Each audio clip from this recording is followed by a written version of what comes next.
kulanti wacan daawadayaal idlaantiinba ku soo dhawaada barnaamijka xogta toddobaadka qodobada aad ku daawan doontaan waxaa ka mid ah madaxweynaha mudxiliedkiisa dhamaaday maxamed cabdullaahi farmaajo iyo agaasimihii hore nisa Fahad Yaasiin Xaaji Daahir ayaa qorsheynaya in kursiga la dhaafiyo xildhibaanada Aamina Maxamed Cabdi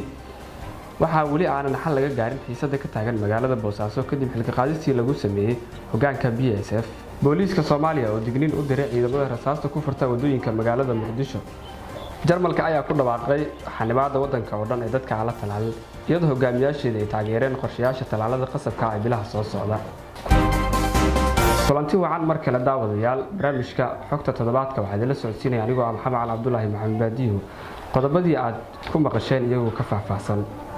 madaxweynaha mudxiliedkiisa dhamaaday Maxamed Cabdullaahi Farmaajo iyo agaasimihii hore hay'adda nisa Fahad Yaasiin Xaaji Daahir ayaa qorsheynaya in kursiga la dhaafiyo xildhibaanada Aamina Maxamed Cabdi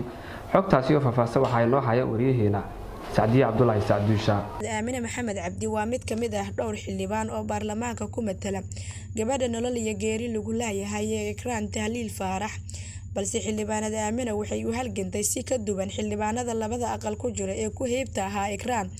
xildhibaanada Aamina waxay si toos ah u wajahday dhinacyada ku eedeysan kiiska Ikraan si gaar ah Fahad Yaasiin iyo madaxweyne Farmaajo waxayna si aan leexleexad lahayn u sheegtay in adduunii aan qiraba kiiska Ikraan wax laga weydiin doono Fahad Yaasiin oo ah madaxii hore ee hay'adda nisa wali xaaladda dhinac uma dhicin waxaana kooxda madaxweyne Farmaajo u sawiray in haddii Aamina ay xildhibaan sii ahaato inuusan idlaan doonin kiiska Ikraan oo xitaa gudaha hay'adda sharci dejinta la isku qabsan doono sida ay noo xaqiijiyeen ilo muhiim u ah hogaanka filla Soomaaliya waxay Cali Guudlaawe ku cadaadinayaan inuu bixiyo xildhibaanada Aamina Maxamed sababna waxay uga dhigeen in Aamina ay ka tirsan tahay xisbi mucaarada laakiin dooda saxda taasi maahan qorshooyinka ay Cali Guudlaawe miiska u saaran waxaa ka mid ah inuu kursiga ka dhigo qoonda ragga oo ka saaro qoondada dumarka si gaar ah madaxweyne Farmaajo iyo Fahad Yaasiin ayaa waqti badan gelinaya sidoo kale Yuusuf Dabageed oo hogaamiye ku-xigeenka Hirshabelle ayaa ka mid ah dadka hawshan lagala hadlay sida muuqata xildhibaanadan waxay sababsan kartaa sida ay uga istaagtay xaq u raadintii Ikraan Tahliil Faarax oo ah madaxii hore internetka hay'adda nisa taasoo gurigeeda laga watay 26 Juun sanadkan beesha kursiga iskale waxay xildhibaanada Aamina u tahay sumadooda ugu wanaagsaneed ee sanadkan maadaama si aan dan iyo cabsi lahayn u wajahday cadaalad u raadinta Ikraan Tahliil Faarax xubnaha ka tirsan beesha kursigan iskale oo aan la hadlay waxay sheegeen inay 100% tahay in xildhibaanada Aamina soo celiyaan haddii aan kursigooda loo boobin si lamid ah sidii dhawaan ka dhacday gobolada qaar hogaamiyaha Hirshabelle Cali Guudlaawe oo kamid ah madaxda maamulada ee inta badan sida habboon wax u xeeriya ayaa la eegayaa sidoo uu wajiyo kursiga gabadhan la rabay in laga beegsado sida ay ugu hadashay kiiska Ikraan dadka ka soo jeeda Hirshabelle ee siyaasadda Cali Guudlaawe isha ku haya qaarkood waxay leeyihiin kursiga waxaa dul saaran sumcaddii hogaamineed maadaama shaac tahay cadaadiska lagu saarayo in xildhibaanada Aamina la dhaafiyo kursiga si ay Farmaajo iyo Fahad uga aargoostaan baraaruga bulshada iyo midka reerka dhexdiisa ayaa xoogan balse lama yaqaan waxa ay goyn karaan xildhibaanada Aamina Cabdi Cali Guudlaawe dadka sida shakhsiga u yaqaan waxay ku tilmaameen nin aad wax u xeeriyo oo xaaladda qaar aqri kara laakiin abaal sheegashada kooxda Farmaajo ee ah inay iyaga sabab u ahaayeen inuu noqdo hogaamiyaha Hirshabelle culays aan laga dhuuma karin Hirshabelle weli ma aysan bilaabin doorashada golaha shacabka waxaana Cali Guudlaawe maalmaha ku jira dadaaladii ugu dambeeyay ee lagu xalinayo arrimaha magaalada Beledweyne waxaana la filayaa in haddii uusan xoogaysan buuqa doorashada in toddobaadkan soo socdo uu shaaciyo kuraasta ugu horeysa ee golaha shacabka meelaha sida weyn loo eegayo waxaa ka mid ah kursiga ay ku fadhido xildhibaanad Aamina Maxamed Cabdi waxaa weli aanan xal laga gaarin xiisada ka taagan magaalada Boosaaso kadib xilka qaadistii lagu sameeyay hogaanka BSF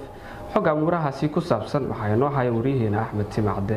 waxaa weli aanan dhinacna u dhicin xaaladii iyo xiisadii dagaal ee ka taagnayd magaalada Boosaaso kadib xilka qaadistii la diiday ee madaxweynaha Puntland Saciid Cabdullaahi Dani uu ku sameeyay taliyaha ciidamada BSF wararka ka imanaya magaalada waxa ay sheegayaan in weli magaalada ay ku sii gurmayaan ciidamada Puntland qaybahooda kala duwan halka ciidamada BSF-ta ay ku egyihiin xeradooda inta laga fahansan yahay ay difaacyo ka dhex samaysteen xalay waxaa la soo wariyay in ciidamada Puntland ay difaacyo ka galeen wadooyin aad ugu dhow xerada BSF balse markii dambe ciidanka laga qaaday meeshaasi haddaba waxaynu warbixintani ku eegi doonaa aagaga lagu kala jiro magaalada Boosaaso waxa ay ka kooban tahay 4 xaafadood oo waaweyn balse mid kaliya ayuu culeysku ku badan yahay taasina waa xaafadda Ridwaan ee ku tala dhanka bari ee magaalada. xaafadan waxaa ku yaala goobaha ugu muhiimsan magaalada kuwaasi oo hadda sida muuqata isu bedelay dhufayso ee xilli kasta suurtagal tahay inay noqdaan furimo ay ciidamo ku hardamaan. si kastaba ha ahaatee xaaladda magaalada ayaa marba marka kasii dambeysay sii bedelaysa iyadoo cabsi laga qabo in magaalada dagaal ka dhacaan. Booliiska Soomaaliya oo digniino u diray ciidamada rasaasta ku furta wadooyinka magaalada Muqdisho. waxaa arintaasi inoo qaada dhigi doona wariyaheena Axmed Daahir Xuseen Axmed Daacad. afhayeenka ciidanka booliiska Gaanshaanle Cabdifataax Aadan Xasan warbaahinta la hadlay ayaa sheegay in hay'adaha ammaanka ay gacanta ku dhigeen askar dilal ka geysatay magaalada Muqdisho. Gaanshaanle Cabdifataax ayaa sheegay in booliisku baaris waqti dheer qaadatay kadib uu soo qabtay gaariga nooca Soomaalida u taqaano Cabdibile iyo askartii la socotay si looga soo dhex saaro gacan ku dhigilayaasha. uu hadalka u dhigay Gaanshaanle Cabdifataax Aadan Xasan afhayeenka ciidanka booliiska ayaa digniin u diray askarta rasaasta furta xilliyada saxmada ay noqdaan dambiyeedkii ka dhashay sida dilalka iyo waxa uu ku tilmaamay kiis culus oo ciqaab adag ka dhalan karto. ciidamada dawladda federaalka waqtiyada ay marayaan wadooyinka Muqdisho waxa ay ridaan rasaas sababta dhimasho dhaawac khasaare maaliyadeed. eedaha ammaanka ayaa dhowr jeer digniin u diray ciidanka balse ma baajin dambiyadan. Jarmalka ayaa ku dhawaaqay xanibaadda wadanka oo dhan ee dadka aan la talaalin iyadoo hogaamiyaasheeda ay taageereen qorshayaasha talaalada qasabka ah ee bilaha soo socda. dadka aan la talaalin ayaa laga mamnuuci doonaa inay galaan dhammaan ganacsiyada ugu muhiimsan sida dukaamada waaweyn iyo farmashiyaasha si loo xakameeyo faafitaanka coronavirus. go'aankan ayaa waxaa si wada jira ugu dhawaaqay Angela Merkel iyo ku-xigeenkeeda Olaf kadib wada hadallo la yeeshay hogaamiyaasha gobolka. labada lamaane ayaa sidoo kale taageeray soo jeedinta talaalada qasabka ah kuwaas oo haddii baarlamaanka loo codeeyo dhaqangeli karaan laga bilaabo bisha Febraayo sanadda 2022. ku dhawaaqista ayaa timid iyadoo Jarmalku la dagaalamayo kiisas badan oo Yurub laga helay nooca cusub ee koronaha ee loo bixiyay Omicron. waajibka talaalka ee dalka oo dhan wuxuu dhaqangeli karaa laga bilaabo Febraayo sanadda 2022 kadib markii laga doodo baarlamaanka. haddii la ansixiyo waajibaadka talaalka, Jarmalku waxa uu raaci doonaa wadadii uu maray dalka Australia ee jaarka ah, taas oo sidoo kale qorsheynaysa in talaalka dadka waaweyn ee xaqa u leh ay ka dhigto qasab laga bilaabo bisha Febraayo.